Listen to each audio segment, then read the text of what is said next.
जय श्री श्याम सभी बच्चों को। आज का टॉपिक डिसोल्यूशन पार्टनरशिप फर्म।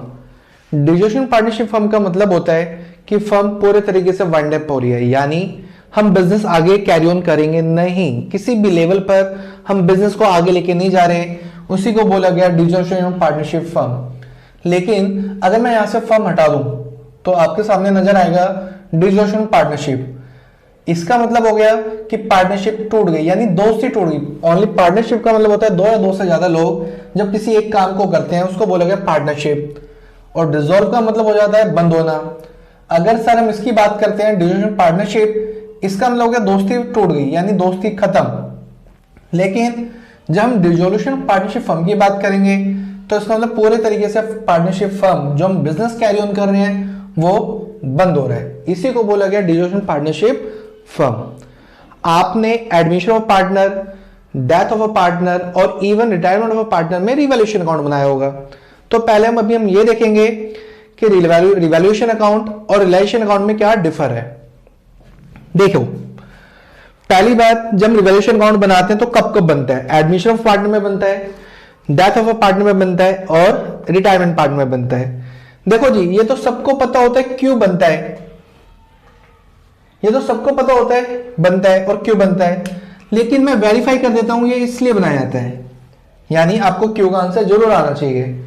जैसे अगर हम एडमिशन ऑफ पार्टनर की बात करते हैं तो इसका मतलब हो गया कि कोई दो बंदे हैं, कोई तीसरा बंदा आ रहा है।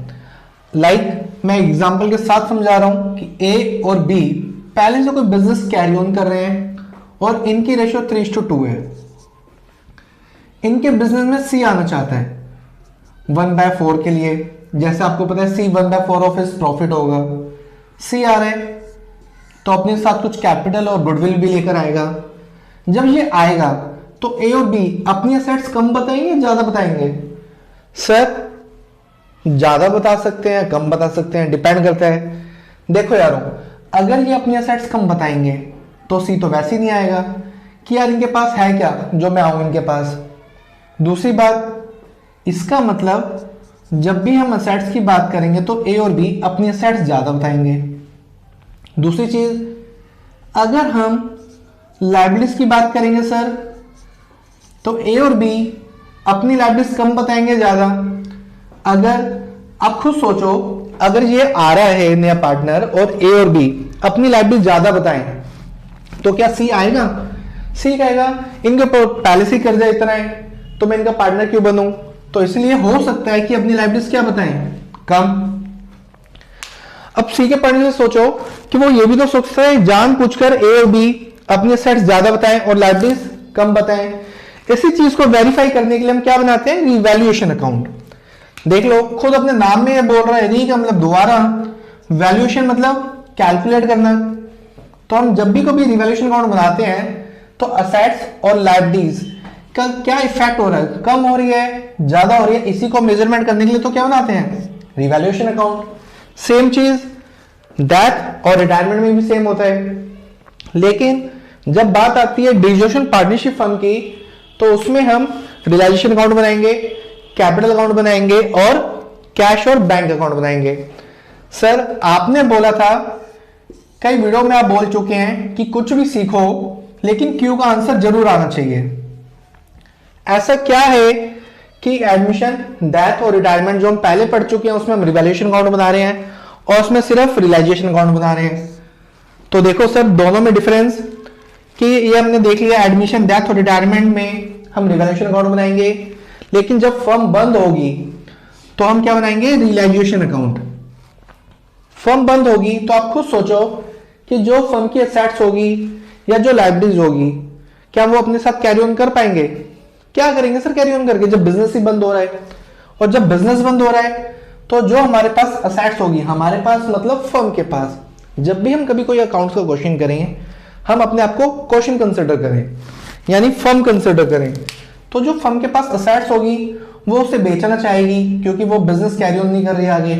और जो फर्म के ऊपर लायबिलिटीज होगी तो जो असेट्स बिकेगी उससे जो पैसा आएगा उसे वो अपनी लायबिलिटीज पे ऑफ करना चाहेगी या अपने प्रीवियस फंड से पे ऑफ करना चाहेगी। तो मेरे पास कुछ बचा ही नहीं जो मैं अपने आप को रिवैल्यू कर पाऊं, क्योंकि एडमिशन में, डेथ में और रिटायरमेंट में हमें पार्टनर को दिखाना होता है कि हमारी एसेट्स कितनी है, हमारी लायबिलिटीज कितनी है, लेकिन रियलाइजेशन अकाउंट में हमें ऐसा कुछ दिखाना ही नहीं है क्योंकि फर्म पूरी तरीके से वाइंड अप हो रही है। तो इसीलिए हम यहाँ पे क्या बनाएंगे, realisation account. Capital account you know very well कि आप capital account only for partners के लिए बनाया जाएगा। पार्टनर को हम क्या देंगे, पार्टनर से हम क्या लेंगे, उस केस में हम क्या बनाएंगे, कैपिटल अकाउंट। सर इन दोनों का तो लॉजिक हमें समझ में आया। अब बात आती है कैश और बैंक अकाउंट की। लेकिन सर जब भी हम ये 3 टॉपिक करे थे हमने, तो हमने बैलेंस शीट बनाई थी, कैश और बैंक भी बनाया था, लेकिन एंड ऑफ द टाइम हमने बैलेंस शीट बनाई थी। लेकिन डिसोसिएशन पार्टनरशिप फर्म में हम बैलेंस शीट क्रिएट नहीं करेंगे। तो फिर आता है वाई। देखो जी, बैलेंस शीट का मतलब एवरीथिंग इज नेम। कोशिश करा करो कि कोई भी चीज आप याद करने की कोशिश ना करें। सर मतलब कोशिश करो और याद करने की कोशिश ना करें, क्योंकि आप कोई भी चीज याद करोगे ना यारो, कुछ टाइम पीरियड तक के लिए तो आपके पास सेफ रहती है, लेकिन इन फ्यूचर वो दिमाग से निकल जाती है। कोई भी एग्जांपल ले लो अपनी लाइफ में, जो चीज आपने याद करी वो कुछ टाइम टू टाइम बाद हट गई, लेकिन जिसको आपने दिमाग में लॉजिक के साथ बिठा लिया वो नहीं निकलती। तो हम यहाँ पे क्या है कि हम बैलेंस शीट नहीं बनाते। अभी थोड़ी देर पहले मैंने आपको बोला था फर्म अपनी सारी एसेट्स बेच देती है और अपनी लायबिलिटीज पे ऑफ कर देती है, तो यहाँ पे कुछ बचा ही नहीं मेरे लिए, तो मैं बैलेंस शीट किस बेस पे बनाऊंगा। क्लियर है। और बैलेंस शीट के नाम से जैसे पता चलता है, बैलेंस का मतलब बचा हुआ होता, शीट का मतलब एक पेज, जो भी असेट्स और लायबिलिटीज जो बची हुई है उसे एक पेज पे उतार देना, उसी को बोला गया balance sheet. But in this case आपके पास ना तो कोई असेट्स बची ना लायबिलिटीज बची, इसलिए हम यहाँ पे बैलेंस शीट नहीं बनाएंगे। हम क्या बनाएंगे, कैश और बैंक अकाउंट। सर जैसे हम जब भी कोई क्वेश्चन करते हैं तो अगर हमारी बैलेंस शीट मैच हो जाती है तो हम मानते हैं कि हमारा क्वेश्चन बिल्कुल सही है, लेकिन डिसोसिएशन पार्टनरशिप में ऐसा कुछ है। आप तो बोल रहे बैलेंस शीट नहीं बनेगी।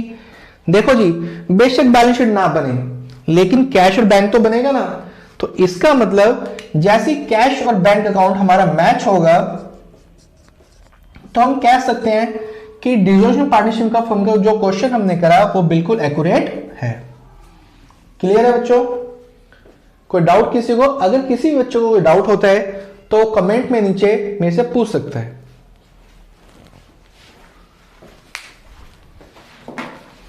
तो लास्ट वीडियो में हमने डिसोसिएशन पार्टनरशिप का कंसेप्ट देखा था, क्या होता है, कब होती है और रिवैल्यूएशन रियलाइजेशन में क्या क्या डिफर होता है।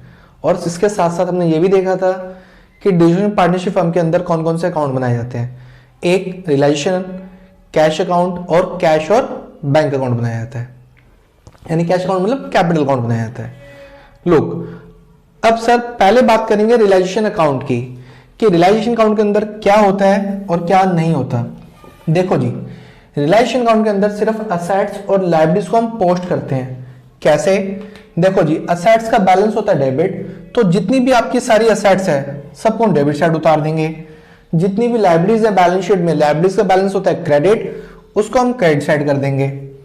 लेकिन सर कई बार क्या होता है हमारे साथ कि बैलेंस शीट मान लो आपको किसी क्वेश्चन में दे रखी है, तो यहां पे आपको लिखा हुआ है land 1 lakh, plant and machinery 50,000, furniture 60,000। यहां पे मान लो 2 पार्टनर है एक्स और वाई, उनकी कैपिटल है, यहां पे आपको क्रेडिटर दिए हुए हैं 10,000, बिल्स पेबल दिया हुआ है 15,000 एंड सो ऑन। कई बार क्या होता है हम जल्दीबाजी में जहां डेबिट लिखना होता है उसे क्रेडिट कर देते हैं, जहां क्रेडिट लिखना होता है वहां डेबिट कर देते हैं। तो एक सिंपल सा लॉजिक, देखो यारो ये बात मुझे अच्छी तरह पता है, असेट्स का बैलेंस होता है डेबिट तो मैं डेबिट साइड उतार दूंगा, लायबिलिटीज का बैलेंस होता है क्रेडिट तो मैं क्रेडिट साइड डाल दूंगा। या फिर देखो ये इस तरफ है, बेशक ये लायबिलिटीज की डेबिट साइड है और रियलाइजेशन की डेबिट साइड ये है तो क्रॉस ना, ये इस तरफ है राइट हैंड साइड है, ये किस तरफ जा रही है लेफ्ट हैंड साइड, तो अपोजिट जाती है एक दूसरे के। तो सर मैं यहां पे लिख देता हूं लैंड 1 लाख की, प्लांट एंड मशीनरी 50,000 की, एंड फर्नीचर 60,000 का। क्लियर है जी। अब बारी आती है लाइबिलिटी साइड की। कैपिटल है, एवरीथिंग इज नेम, तो सर ये तो कैपिटल अकाउंट में आएगी, यानी एक्स कैपिटल हो या फिर वाई कैपिटल, कौन से अकाउंट में आएगी? कैपिटल अकाउंट में। और अभी फिलहाल हम बात कर रहे हैं रियलाइजेशन अकाउंट की। क्रेडिटर, सर ये लाइबिलिटीज होती है, तो लाइबिलिटीज यहां पर आएगी।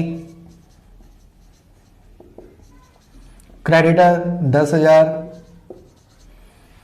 बिल्स पेबल भी आपकी लाइबिलिटीज होती है 15,000, एंड सो ऑन। जो मैं आपको यहां पे समझाना चाहता हूं, मेरे लिए डेटा काफी सफिशिएंट है हम सबके लिए।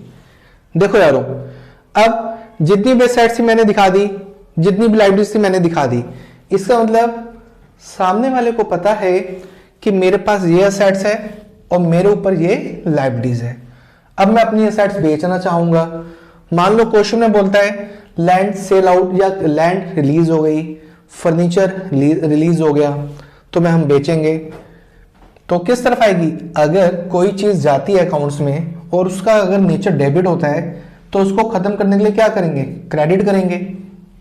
और जब भी हम कभी कोई अकाउंट्स का क्वेश्चन करते हैं तो हम अपने आप को फर्म मानते हैं। सर अगर कभी भी कोई फर्म अपनी एसेट्स को बेचेगी तो उसके पास पैसा आएगा, यानी एक सिंपल सा लॉजिक मान लो कि सर प्रॉफिट होगा या इनकम आएगी, और इनकम या प्रॉफिट हमेशा क्रेडिट होती है अकाउंट्स में, तो हम इसे आंख बंद करके कहां कर देंगे? क्रेडिट। तो यहां पे लिखेंगे बाय कैश। मान लो लैंड जा रहा है 80,000 में रिलीज हो रही है, तो यहां पे मैंने लिखा लैंड कितना? 80,000। लेकिन अब कुछ बच्चे कहेंगे सर लैंड तो मेरे पास 1 लाख की है, तो मैं 80,000 की क्यों बेचूं, कम में क्यों बेचूं? जब कोई ज्यादा में खरीदेगा जब ही बेचूंगा। लेकिन हम फर्म बंद कर रहे हैं, अगर किसी ने ज्यादा में नहीं खरीदी तो जो मेरे पास कुछ आ रहा होगा वो भी नहीं आएगा। कहते हैं ना से तो कुछ अच्छा है। जब हम फर्म बंद कर रहे हैं तो हम ये मैटर नहीं करेंगे कि मेरी एसेट्स कम में ज्यादा में जाए या कम में क्यों जा रही है। बेचो, जो आ रहा है आने दो, जो जा रहा है जाने दो। लैंड हमने 80,000 में बेच दी। प्लांट एंड मशीनरी मान लो हमने 40,000 में सेल आउट कर दी। कोई डाउट? सेम चीज जब लाइबिलिटीज की बारी आएगी तो हम लाइबिलिटीज को पे ऑफ करेंगे। तो सर लाइबिलिटीज का बैलेंस क्या होता है? क्रेडिट। तो जब ये जाएगी तो क्या होगा? डेबिट। और फर्म के लिए तो एक्सपेंस है ना, या लॉस है, क्योंकि वो पे ऑफ करेगी। जितने भी एक्सपेंस या लॉस होते हैं वो हमेशा डेबिट होते हैं। तो यहां पे लिखा कैश। मान लो क्रेडिटर ओनली बोला क्वेश्चन में 9,000, तो मैंने पे ऑफ कर दिया। हम सब कुछ कर रहे हैं, यानी जितनी भी एसेट्स थी हमने रिलीज कर दी, लाइबिलिटीज थी पे ऑफ कर दी। एंड ऑफ द टाइम जो भी प्रॉफिट लॉस आएगा हम पार्टनर को बियर करेंगे। लेकिन जो मैं यहां पे आपको समझाना चाहता हूं वो ये, अगर कभी भी किसी क्वेश्चन में किसी कोई एसेट्स रह गई, जैसे मैंने यहां पे फर्नीचर के बारे में कुछ नहीं बोला गया, तो कुछ बच्चे क्या करेंगे, इसे बुक वैल्यू पर रिलीज कर देंगे, लाइक फर्नीचर 60,000, जो कि गलत है। हम कभी ऐसा नहीं कर सकते। अब फिर सामने आता है ऐसा क्यों? देखो जी, अगर मेरी एसेट 60,000 रुपए की है तो मैं कम बताऊंगा या ज्यादा बताऊंगा? सर ये तो डिपेंड करता है, आप हमेशा अपनी एसेट्स को ज्यादा बताएंगे। तो क्या सामने वाला मेरे कहने पर मेरी एसेट्स खरीद लेगा? वो तो कम ही बोलेगा ना कि भाई आप 60,000 में दे रहे हो तो मैं आपको 40,000 दूंगा या 45,000 दूंगा। तो इसीलिए कहा जाता है जब तक क्वेश्चन में किसी भी एसेट्स के बारे में रिलीज ना बोला जाए तो हम उसे सेल आउट नहीं करेंगे। क्लियर?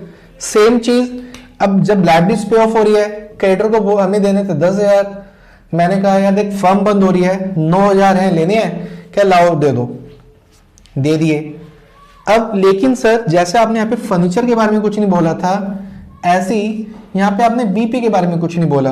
तो जैसे हमने फर्नीचर को रिलीज नहीं करा था, ऐसे बीपी को हम क्या करेंगे, पे ऑफ नहीं करेंगे, जो कि गलत है। अगर कभी भी किसी क्वेश्चन में लाइबिलिटीज के बारे में कुछ ना बोला जाए तो सबसे बड़ी बात ये आपकी रेस्पॉन्सिबिलिटी बनती है, आप उसे बुक वैल्यू पर पे ऑफ करेंगे। सबसे मेजर गलती बच्चा यही करता है। देखो यारों, क्वेश्चन हर कोई बच्चा कर लेता है, चाहे अच्छा हो, बुरा हो, एवरेज हो, इंटेलिजेंट, हर कोई बच्चा क्वेश्चन कर लेता है। लेकिन क्वेश्चन वो बच्चा अच्छा करता है जिसको ये पता है किस क्वेश्चन के अंदर गलती कहां हो सकती है या कहां करवाई जा सकती है एग्जामिनर द्वारा। हमें पता है कि कोई भी लाइब्रेरीज आ जाए तो हमें बुक वैल्यू पर पे ऑफ करनी ही है। अगर हम जब भी कभी क्वेश्चन करें और कोई लाइब्रेरीज के बारे में ना बोले तो ये हमारी रेस्पॉन्सिबिलिटी है कि हम उसे आंख बंद करके किस वैल्यू में करेंगे, बुक वैल्यू पर पे ऑफ करेंगे। लेकिन जब भी कभी कोई असेट्स की बारी आएगी तो असेट्स को बुक वैल्यू पर रिलीज नहीं करेंगे। क्लियर है बच्चों?